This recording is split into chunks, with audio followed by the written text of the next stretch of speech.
బంగారం ధరలు విపరీతంగా పెరిగిపోయాయని జనం దాని వెంట తెగ పరుగు పెడుతున్నారు. కానీ అది ఎప్పటికైనా కూలిపోక తప్పని పెట్టుబడి. దాంతో విలాసమే తప్ప మనిషి బతుకులేదు. జస్ట్ షో బిజినెస్ అంతే.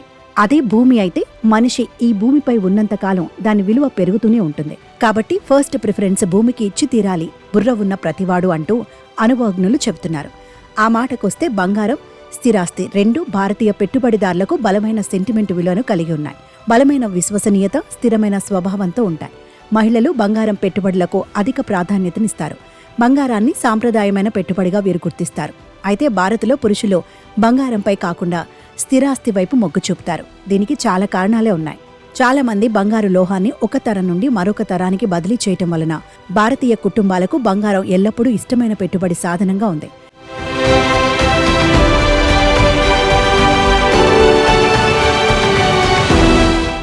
పెట్టుబడి ప్రయోజనాలతో చూస్తే స్థిరాస్తి కూడా అధిక ప్రయోజనాలతో కూడిందే. అయితే బంగారంతో పోలిస్తే స్థిరాస్తి రంగానికి పెద్ద మొత్తంలో నిధులు అవసరం. కొనుగోలుదారులకు దీర్ఘకాలం వేచి ఉండే ఓపిక కూడా చాలా అవసరం. సరైన మార్గంలో సరైన స్థిరాస్తిని కొనుగోలు చేసిన వారికి చాలా వరకు ఈ రంగం అద్భుతమైన లాభాలను అందించింది. స్థిరాస్తి రంగం అదనపు పన్ను ప్రయోజనాలతో ఆదాయాన్ని సృష్టించే అవకాశం ఉంది. మార్కెట్, ఆర్థిక వ్యవస్థలో మార్పుల కారణంగా ఆస్తి విలువ కూడా పెరుగుతుంది. మరోవైపు బంగారం ఒక వస్తువు. ఇది మార్కెట్లో వర్తకం చేయబడేదే అయినా ఇది అధిక అస్థిరత, దొంగిలించబడే ప్రమాదం కలిగి ఉంది.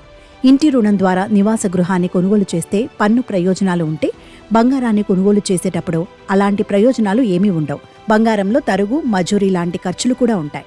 ఇవి తెలియకుండా బంగారు వినియోగదారునికి అధిక నష్టాన్ని కలుగజేస్తాయి. పెరుగుతున్న జనాభాతో భూమికి డిమాండ్ పెరుగుతుంది. భూమిని సృష్టించలేకపోవటం వల్ల ఇది చివరికి ధరల పెరుగుదలకు దారితీస్తుంది. స్థిరాస్తి రంగం ఆర్థిక వ్యవస్థకు సహాయం చేస్తుంది. స్థిరాస్తి రంగానికి పెద్ద మొత్తంలో నిధులు అవసరం కావచ్చు, కానీ చాలా రకాల మనుగడ దానిపై ఆధారపడి ఉంటుంది. ఆర్థిక వ్యవస్థకు పెద్ద మొత్తంలో టర్నోవర్ జరుగుతుంది. స్థిరాస్తి పెట్టుబడి అనేది సురక్షితమైన పెట్టుబడి మాత్రమే కాదు. మీరు దానికి అద్దె ఆస్తిగా ఉపయోగిస్తున్నట్లయితే ఇప్పుడు సాధారణ ఆదాయాన్ని ఆర్జిస్తున్నప్పటికీ కొంతకాలం తర్వాత మెరుగైన రాబడిని పొందొచ్చు. వృద్ధాప్యంలో భవన ఆస్తి అద్దెలపై ఆధారపడొచ్చు, కానీ బంగారం ఎంతున్నా దానిపై ఆధారపడలేం. దానికి నెల నెల అద్దె రూపంలో ఎలాంటి వసూళ్లు రావు.